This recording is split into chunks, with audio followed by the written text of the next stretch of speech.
nu se, hvordan vi kan indtaste alle højderne, som vi har målt på eleverne i klassen, og lave lidt statistik på det, det vil sige ende op med at lave et diagram, som viser alle højderne. Og så skal vi samtidig se, hvordan vi kan bruge forskellige feature inde i Excel. Men det allerførste, vi gør, når du har åbnet dit Excel-ark, det kan være, at du allerede har en eksisterende, eller du åbner en ny. Så kan du se heroppe i toppen, at der står navnet på din fil, og den vil altid kalde den mappe 1 til at starte med, hvis ikke man har gemt den. Så det allerførste, vi gør, det er at gå ind og gemme den, og sige gem som. Og hvis du er på en folkeskole, så vil det være en rigtig god idé at gemme den på dit klassedrev. Det er jeg ikke lige nu, men så vil jeg vælge det rigtige drev, den rigtige mappe. Og så vil jeg kalde den med mit navn, sådan at hvis de andre på klassen også gemmer deres, så vi kan se, hvis der er hvis.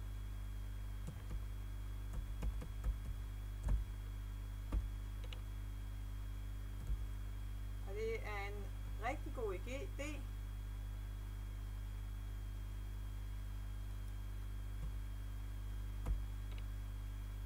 at undlade at bruge specielt tegn. For eksempel større end og mindre end og spørgsmålstegn og sådan noget. Det må aldrig forekomme i et fint navn. Så lad være at bruge det. Altså dit eget navn, og så et eller andet, hvad det nu handler om. Så kan vi gå herned. Der er forskellige ark hernede, og vi skriver som regel altid det første ark. Nu kan jeg så her, i stedet for at kalde det ark 1, så kan jeg jo kalde den det, som jeg gerne, som det her ark handler om. Og det er lige nu højde, eller højder i klassen. Så giver jeg en overskrift her til den her kolonne, og det må være højde. Og så begynder jeg ellers at taste alle højderne ind, som vi har målt i klassen på eleverne og skrevet op på tavlen. Og det her er en rigtig god idé, hvis du har dine marker med, at vedkommende så kan sidde og læse dem højt, mens den anden sidder og taster.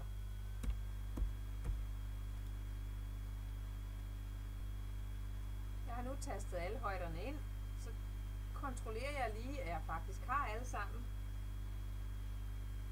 Og der hvor jeg skriver af efter, der kan jeg se, at jeg skal taste op fra starten fra B5 og så ned til B26, så jeg mangler åbenbart en. Der må være en, jeg ikke har tastet ind. Jeg kontrollerer lige. Den sidste højde var 160, den næste sidste var 151, men så var der en mere her. Der var 151, den kom 2 gange. Så jeg skal indsætte en ekstra række her. Så går jeg herud og vælger hele rækken. Så højre klikker jeg på musen. Og så vælger jeg indsæt. Så kommer der en helt ny række.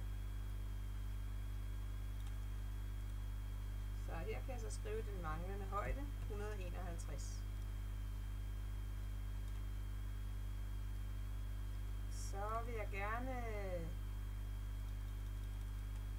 tælle. Eller jeg vil faktisk gerne have regnet gennemsnittet ud. Og for at kunne regne gennemsnittet ud, så skal jeg så bruge min summen af alle højderne. Så jeg skriver sum herover. Og her vil jeg så gerne have til alle højderne sammen og få en sum. Det kan jeg gøre på 2 forskellige måder. Jeg kan enten vælge at skrive lig med, og så der er en funktion, der hedder sum. Vælger jeg den funktion, så siger den selv her, jeg skal skrive en række af tal. Og der vil jeg jo gerne have den her række heroppe, så der markerer jeg det her tal her. Og så alle de tal, som jeg vil have med. Så jeg holder højre museknappen nede.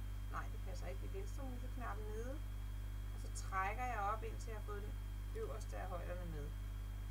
Så har den skrevet, at det er fra celle B5. Og det kan vi se her, det er B5. Og ned til B26, som var den sidste af mine højder. Så siger jeg parentes slut. der står heroppe og taster, og så trykker jeg på retur, og så har den lavet summen af alle kolonnerne. Det kunne jeg også gøre på en nemmere måde, så nu trykker jeg på delete-tasten for at slette det her, og så kan I se heroppe, der er sådan et tegn, som står for summation, så jeg trykker bare på det her tegn her, og så vil den selv markere alle cellerne ovenover. I kan se det fra B5 til B29. Jeg vil ikke have det sidste med her, selvom der ikke står noget i, men det kunne være, at jeg fandt på at skrive noget andet om lidt.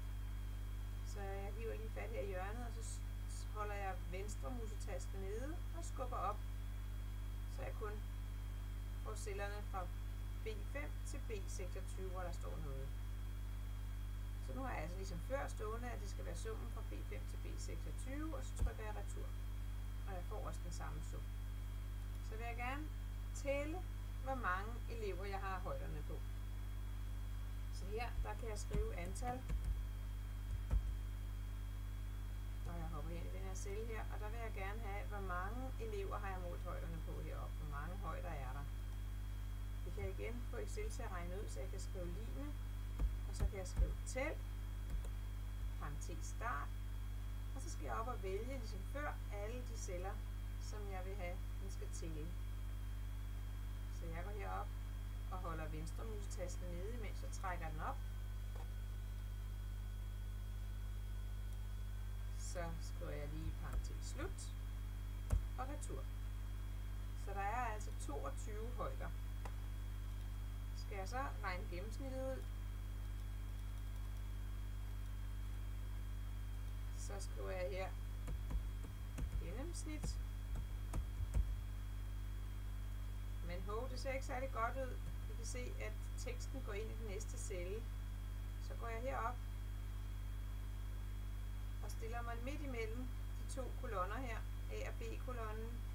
Og når jeg får sådan en pil her, som I kan se, så klikker jeg på venstremusen 2 gange. Og så vil den altid tilpasse kolonnebredden til den længste tekst. Så hopper jeg herhen igen og vil gerne have regnet med gennemsnit ud. Og gennemsnittet, det er summen af alle højderne, som jeg har stående her, divideret med antallet af højder. Så hernede, der skriver jeg, at jeg vil gerne have, at den skal regne for mig. Det skriver jeg ved at skrive line. Så ved Excel, at nu skal den regne. Så skal jeg altså have summen af alle højder, den står heroppe. Så klikker jeg bare på den. Jeg går bare op og peger på den her celle. Så skal jeg skrive divideret. Det gør jeg ved at taste på den skrå streg. Det betyder dividere. Og så skal jeg dividere med antallet her, så jeg klikker bare her, hvor antallet står. Så har den altså skrevet tag det, der står i celle B30, og dividere med det, der står i celle B31. Og det vil jeg gerne have, at den skal regne ud. Så derfor så klikker jeg bare på returtasten eller enter-tasten, og så den regner gennemsnit ud for mig. Så vil jeg også gerne have mindsteværdien.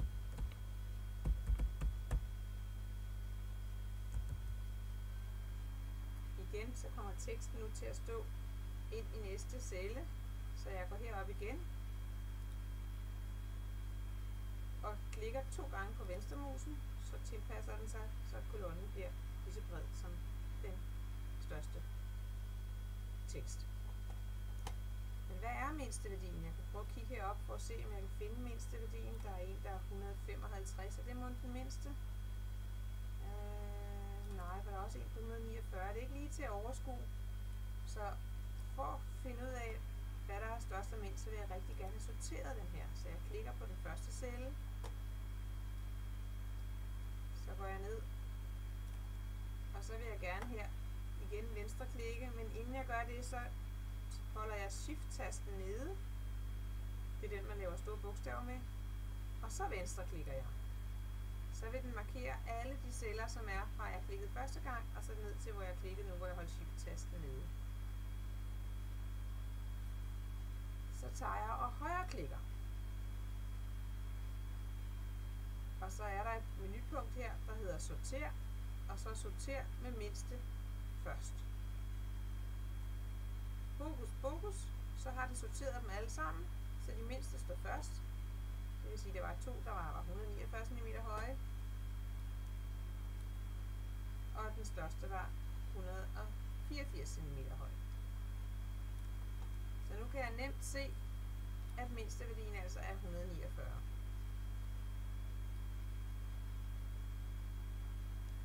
Så jeg går herned og skriver, at mindsteværdi er 149. Så skal jeg også finde største værdi, og det får du så selv lov at taste ind. Og jeg skal finde variationsbredden, og det er forskellen mellem størsteværdien og mindsteværdien. Så jeg skal altså trække de to fra hinanden, så får jeg variationsbredden. Den får du også selv lov at taste ind. Men nu har jeg igen, at variationsbredden af teksten herovre, den går ind i den næste celle. Jeg synes faktisk ikke, at den her kolonne her skal være bredere. Så i stedet for, så går jeg ned og stiller mig på cellen her, og så klikker jeg på højre mus-tasten. Jeg skal se, hvor du kan se det, så skal jeg lige have den lidt højere op. Så vælger jeg formater celle.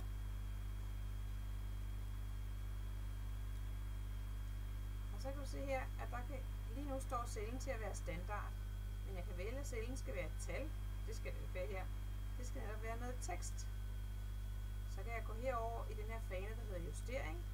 Og der kan jeg sige, at den skal ombryde teksten. Jeg kan også vælge skrifttypen, så hvis jeg gerne vil have, at det nu skal være med fed skrift, og variationsbredden skal stå med lidt tykkere, lidt større bogstaver, størrelse 12, så kan jeg også vælge det. Jeg vil også kunne vælge, at den skal have en bestemt farve, teksten. Det kan være, at den skal være sådan grå her. Og I kan se, at der er andre muligheder. Jeg kan sætte kanter rundt om cellen her.